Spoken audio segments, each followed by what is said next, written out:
पिछली कहानी में हमने देखा कि आखिर कैसे रामेश्वर ने अपनी ईमानदारी और समझदारी से गांव का सर्वश्रेष्ठ किसान का पुरस्कार जीता।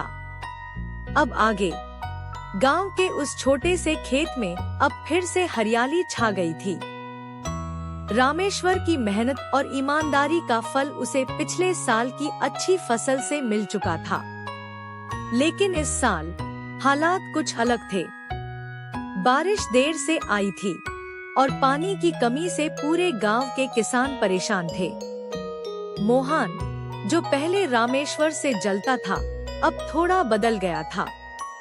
उसे रामेश्वर की समझदारी और सादगी ने सोचने पर मजबूर कर दिया था। एक दिन वह खुद रामेश्वर के पास गया और बोला, भाई, इस बार तो खेत सूख रहे हैं, कुछ समझ नहीं आ रहा क्या करें।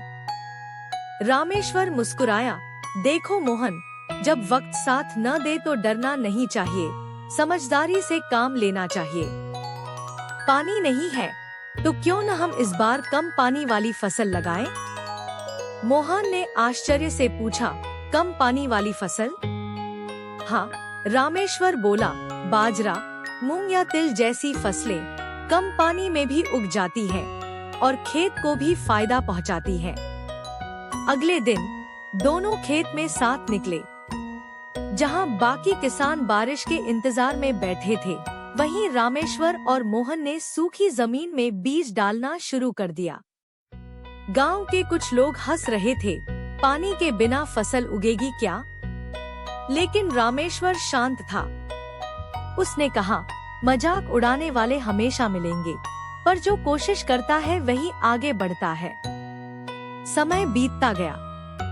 कुछ हफ्तों बाद आसमान में बादल छाए और हल्की बारिश हुई। रामेश्वर और मोहन की फसल धीरे धीरे अंकुरित हो गई। गांव के लोग हैरान थे। जिस खेत में सबने उम्मीद छोड़ दी थी, वहां हरियाली लौट आई थी।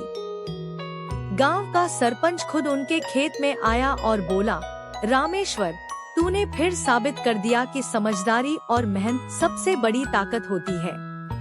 तूने न सिर्फ अपनी बल्कि गांव की सोच बदल दी। रामेश्वर ने मुस्कुराते हुए कहा, अगर हम सब साथ सोचें, तो हर मुश्किल आसान हो जाती है। मोहन ने विनम्रता से कहा, भाई, मैंने तुझसे बहुत कुछ सीखा है। अब मैं भी तेरे जैसा किसान बनना चाहता हूँ। रामेश्वर ने उसके कंधे पर हाथ रखा, भाई, जब सोच बदलती है, तभी गांव बदलता है।